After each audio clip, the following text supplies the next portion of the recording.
dos lecturas bíblicas. La primera es la segunda carta a Timoteo, en el capítulo 4, verso 1 al 4.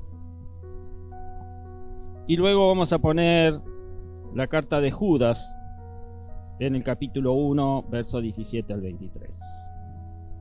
Y dice así Pablo a su discípulo Timoteo: en presencia de Dios y de Cristo Jesús, que ha de venir en su reino y que juzgará a los vivos y a los muertos, te doy este solemne encargo.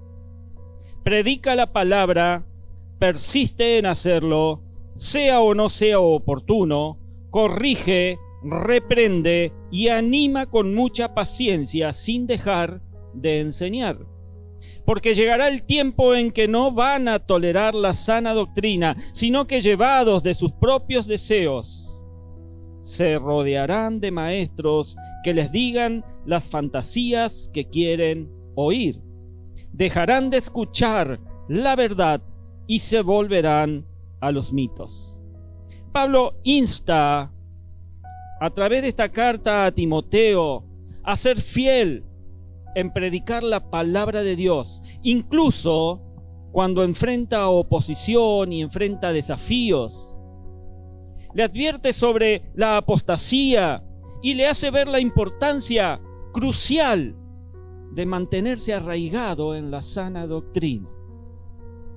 Y Judas, capítulo 1, verso 17 al 23, dice: pero ustedes, queridos hermanos, recuerden el mensaje anunciado anteriormente por los apóstoles de nuestro Señor Jesucristo. Ellos decían: en los últimos tiempos habrá burladores que vivirán según sus propias pasiones impías. Estos son los que causan divisiones y se dejan llevar por sus propios instintos, pues no tienen el Espíritu. Pero ustedes, queridos hermanos, edificándose sobre la base de su santísima fe y orando en el Espíritu Santo, manténganse en el amor de Dios mientras esperan que nuestro Señor Jesucristo, en su misericordia, los lleve a vida eterna. Tengan compasión de los que dudan, a otros sálvenlos arrebatándolos del fuego. Compadézcanse de los demás, pero tengan cuidado. Aborrezcan hasta la ropa que haya sido contaminada por su cuerpo. Y aquí el apóstol Judas nos recuerda la importancia que tiene mantenernos fieles a la enseñanza apostólica y demostrar compasión hacia aquellos que luchan con la fe. Ambos pasajes, mis amados, enfatizan la perseverancia en la que debemos ejercitarnos, en la que debemos vivir, predicar la sana doctrina, la corrección amorosa y la misericordia hacia los demás. Y en esta mañana es mi deseo que estas verdades nos guíen en nuestra vida cristiana. Amén. Muy bien. Entonces, hoy vamos a examinar las palabras del apóstol Pablo a Timoteo. Estas palabras están llenas de urgencia, están llenas de desesperación por parte de Pablo, ya que Pablo sabía que se avecinaba un tiempo en el cual las personas se apartarían de la sana doctrina y seguirían a maestros que les dirían lo que querían escuchar en lugar de la verdad de Dios, como hoy. Y esta advertencia sigue siendo relevante, por supuesto, para todos nosotros hoy. Y debería seguir siendo desesperante también para nosotros hoy, ya que también nos enfrentamos a falsas enseñanzas que desvían la atención del verdadero evangelio y de la sana doctrina. Ahora, ¿cuáles son las características del falso evangelio? El falso evangelio se basa en enseñanzas que no se ajustan a la palabra de Dios. Uno de los engaños más comunes es la promesa de prosperidad, la promesa de éxito material a aquellos que creen en sus promesas. Cuidado, iglesia. Cuidado, porque estas falsas enseñanzas afirman que si tenemos suficiente fe, Dios nos va a bendecir con riquezas, nos va a producir éxito en todas las áreas de nuestra vida. Mentira. Sin embargo, la verdadera riqueza no se encuentra en las posesiones materiales, sino que se encuentra en Cristo y en el reino de los cielos. La Biblia nos enseña claramente allí en el Evangelio de Mateo capítulo 6, 19 al 21, que no acumulen para sí tesoros en la tierra, dice Jesús, donde la polilla, el óxido destruyen y donde los ladrones se meten a robar. Más bien, nos recomienda acumular para sí tesoros en el cielo, donde ni la polilla ni el óxido carcomen, ni los ladrones se meten a robar. Porque donde está tu tesoro, ¿qué dice? Allí estará también tu corazón. ¿En dónde está tu tesoro, mi hermano? Jesús nos advierte sobre lo temporal de las riquezas terrenales y nos anima a buscar tesoros eternos en el reino de Dios. La verdadera riqueza no se trata de acumular posesiones materiales, sino que se trata de tener una relación personal con Cristo y de disfrutar de las bendiciones espirituales que Él nos ofrece. Y esto incluye tener paz en medio de las dificultades. Incluye experimentar la alegría de su presencia y vivir en la esperanza de la vida eterna. Como nos recuerda Pablo en la segunda carta a los Corintios, capítulo 8, verso 9, en donde él dice: ya conocen la gracia de nuestro Señor Jesucristo, quien era rico y por causa de ustedes se hizo pobre, para que mediante su pobreza ustedes, nosotros, llegáramos a ser ricos. Y nuestra verdadera riqueza, mi amado, mi amada, se encuentra en la gracia de nuestro Señor Jesucristo y en las bendiciones espirituales que recibimos todos los días a través de Él. Es importante recordar que la pobreza no es una falta de fe. La pobreza no es una falta de fe. La Biblia nos muestra ejemplos de personas fieles a Dios, que experimentaron tiempos de escasez, pasaron por tiempos de dificultades económicas, pero encontraron consuelo, encontraron provisión en la fidelidad de Dios. Y ejemplo de esto fue el profeta Elías, que durante un tiempo de sequía, un tiempo de hambruna en la tierra de Israel, Dios envió al profeta Elías al arroyo de Querit, y allí Elías experimentó la provisión sobrenatural de Dios, ya que los cuervos le llevaban pan y le llevaban carne por la mañana y por la tarde. Léalo después si quiere en el primer libro de Reyes, capítulo 17. Y a pesar de las dificultades económicas y la escasez generalizada, Dios proveyó para las necesidades diarias del profeta Elías en una manera milagrosa. Y otro ejemplo fue Ruth. Ruth era una mujer moabita que se quedó viuda y se encontró en una situación de pobreza y desamparo. Era lo peor que le podía pasar a una mujer en aquellos tiempos, perder a su esposo, porque quedaba desamparada totalmente de todo, más si no tenía hijos. Sin embargo, ella decidió seguir a su suegra Noemí y confiar en el Dios de Israel. Dios guió a Ruth al campo de Booz, un pariente cercano que ni ella sabía que era pariente suyo, que mostró generosidad y provisiones hacia ella y hacia Noemí. Y a través de la fidelidad y obediencia de Ruth, Dios proveyó y restauró su vida, llevándolo a formar parte de la genealogía de Jesús. Si usted lee el primer capítulo del Evangelio de Mateo, en donde está la genealogía de Jesús, ahí va a encontrar de que Ruth es parte de esa genealogía. Otro ejemplo es el apóstol Pablo, ya más cercano a nosotros. Aunque Pablo no enfrentó directamente la pobreza, no enfrentó directamente la escasez económica, el apóstol experimentó diversas dificultades y tuvo muchas privaciones.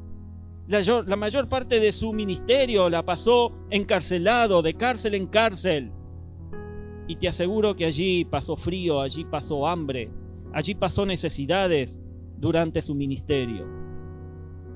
En Filipenses 4, 11 al 13, él declara: no digo esto porque esté necesitado, pues he aprendido a estar satisfecho en cualquier situación en que me encuentre. Sé lo que es vivir en la pobreza y lo que es vivir en la abundancia. He aprendido a vivir en todas y cada una de las circunstancias, tanto a quedar saciado como a pasar hambre, a tener de sobra como a sufrir escasez. Y redondea esto declarando: todo lo puedo en Cristo que me fortalece. Amén.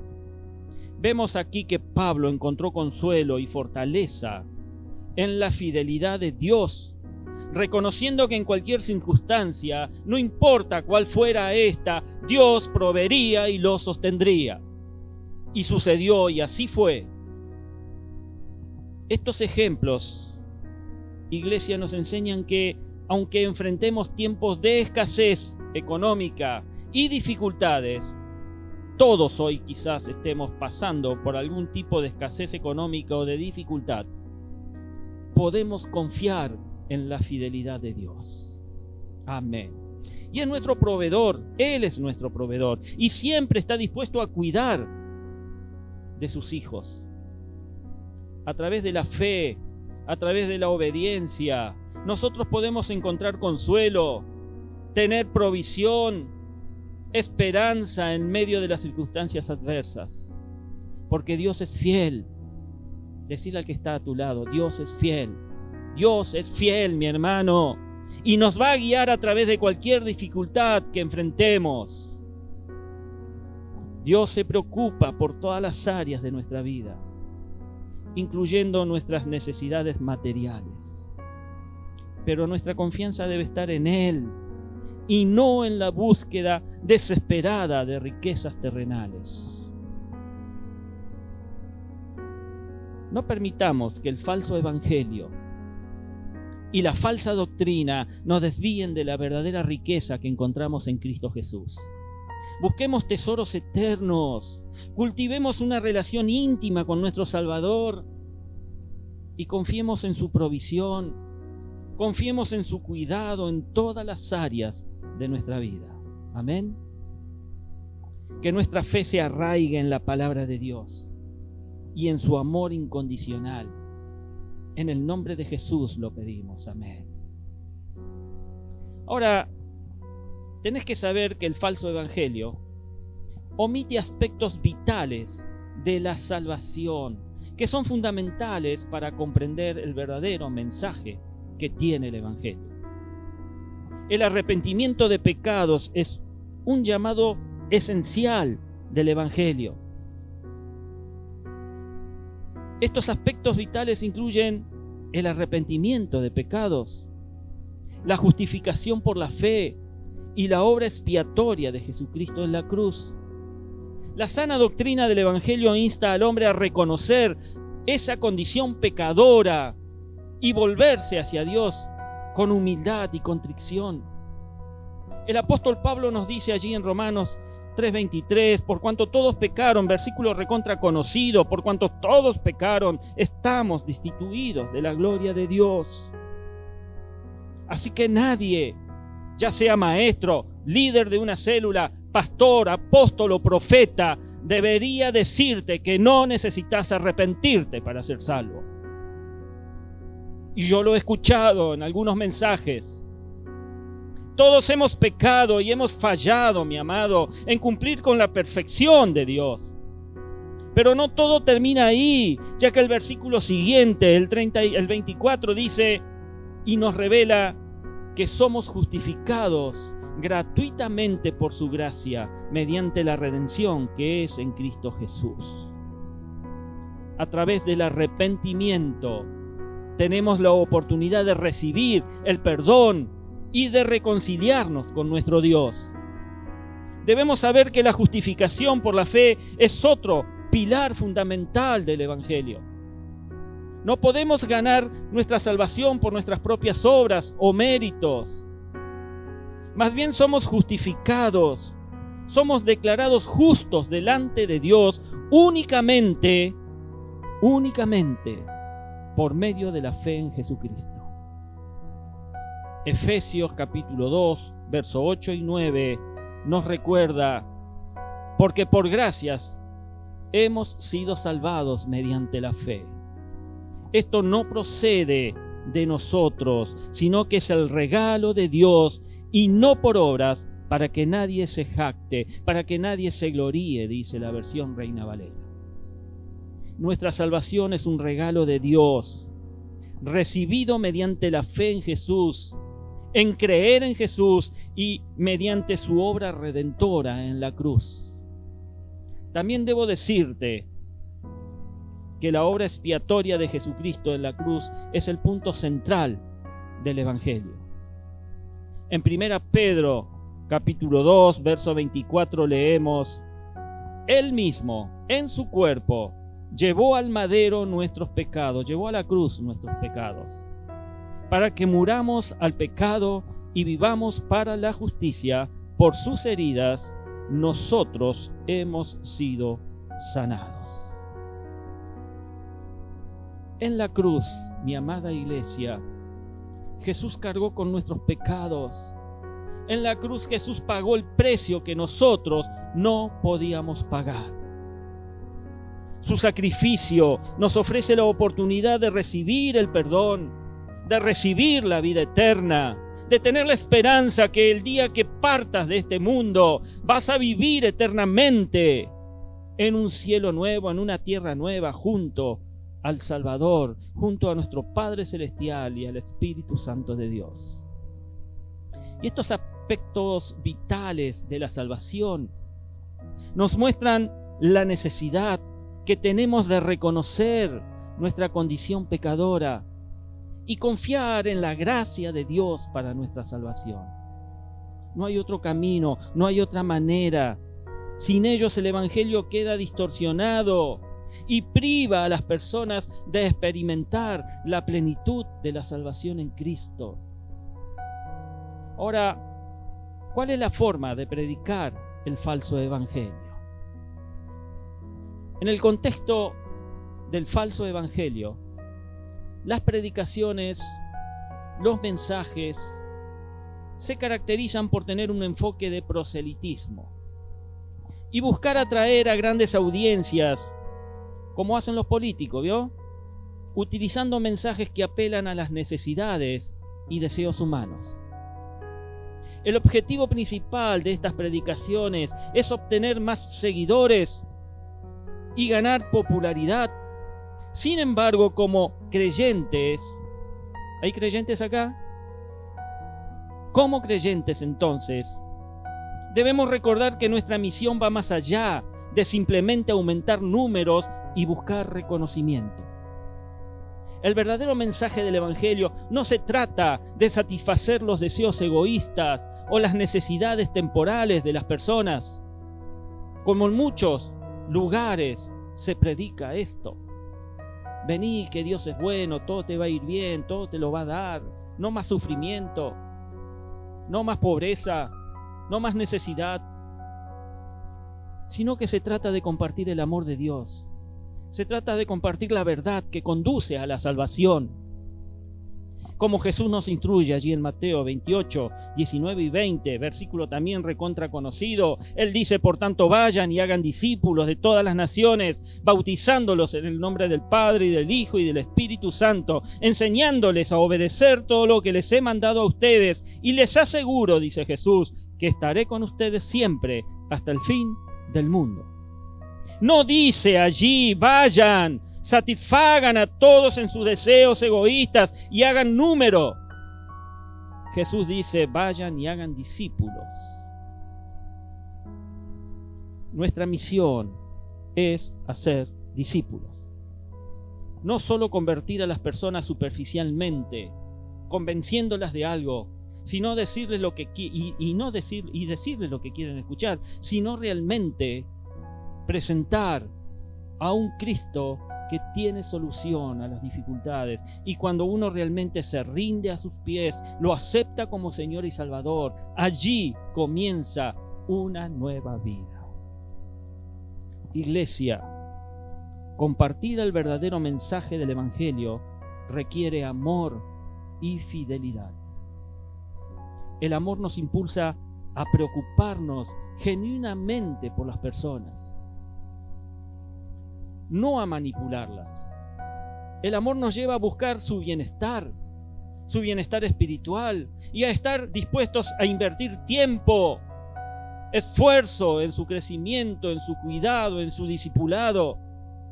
El trabajo que debe hacer la célula. Esta es la función que tenés en tu célula, mi hermano. Invertir tiempo, invertir esfuerzo en el crecimiento y en el discipulado de quien Dios presenta para que vos lo cuides, para que vos lo hagas crecer.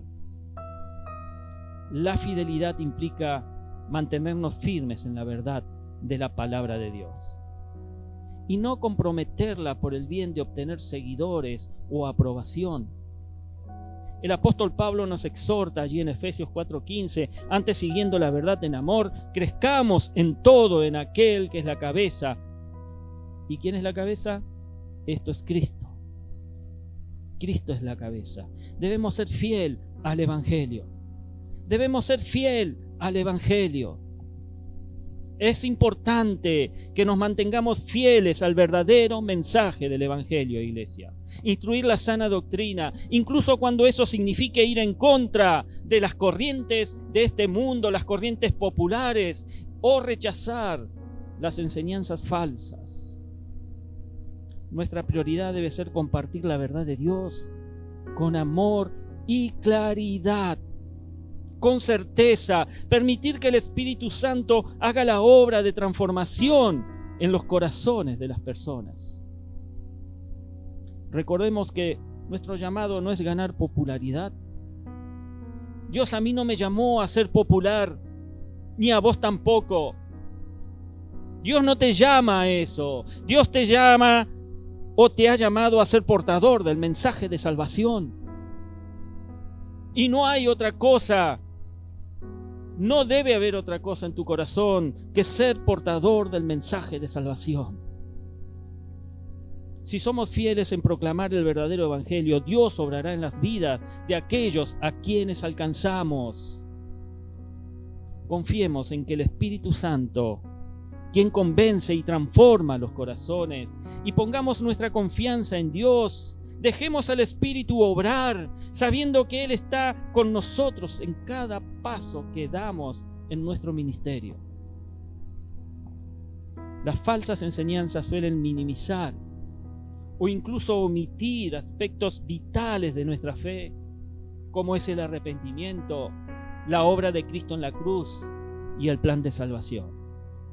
Sin embargo, mi querido, es de suma importancia proclamar la necesidad de arrepentirnos en nuestros corazones y de confiar en la obra redentora de Jesucristo para poder recibir el perdón y la vida eterna. Dios todos los días te da esa oportunidad.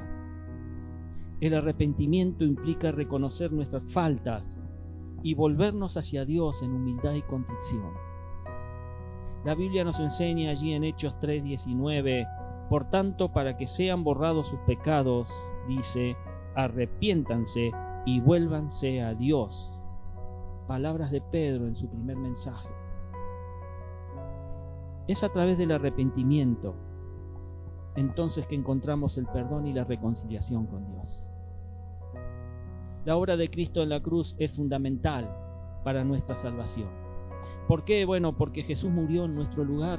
Jesús murió en tu lugar, llevando sobre sí nuestros pecados y pagando el precio que nosotros no podíamos de ninguna manera pagar.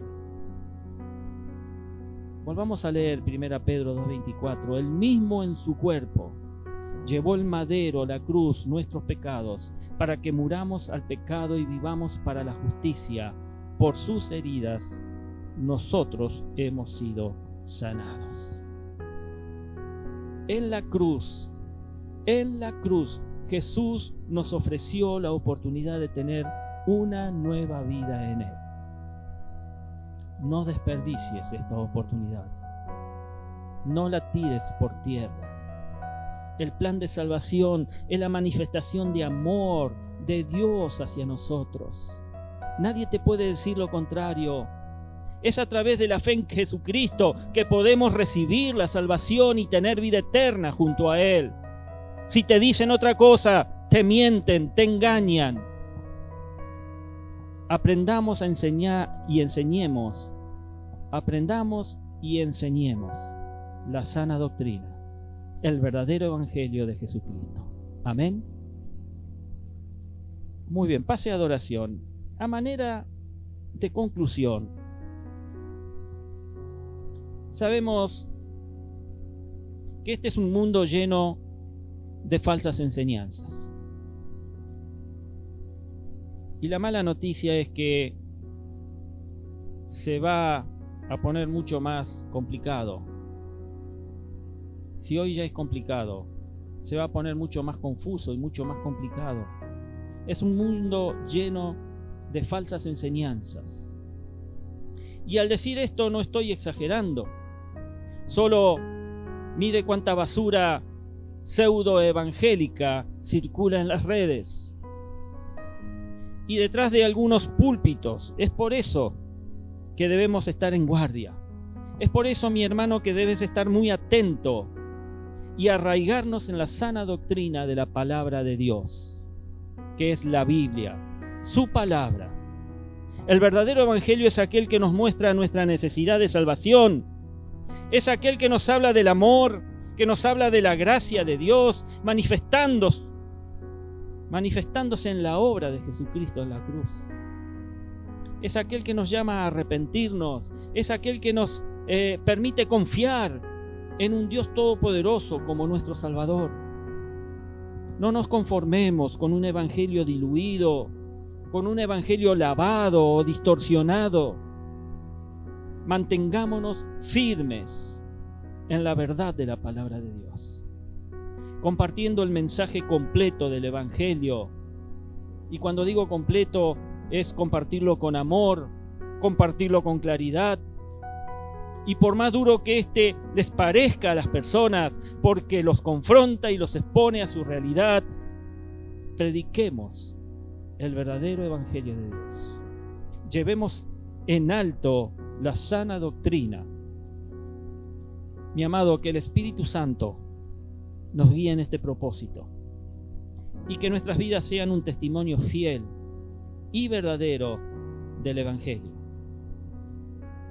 Oremos entonces para que la luz de la verdad brille en medio de la oscuridad de las falsas enseñanzas. Como decía Mónica hoy, ¿sí? Santo es aquel que transmite la luz de Cristo, la luz del evangelio. Que podamos ser instrumentos de Dios, pero verdaderos instrumentos de Dios, para llevar el mensaje transformador del evangelio a aquellos que aún no lo conocen, a los necesitados, ya sea a través de nuestro testimonio, ya sea a través de este púlpito o a través de tu célula.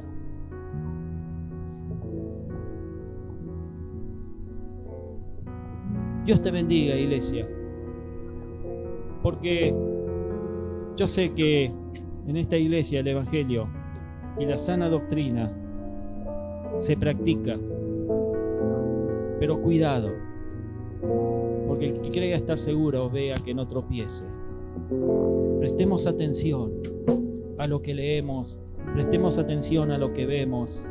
Todos estamos en algún tipo de red, y en todas las redes hay cosas que son muy buenas y hay cosas que son muy malas. Así que Dios bendiga tu vida, mi amado. Ponete de pie.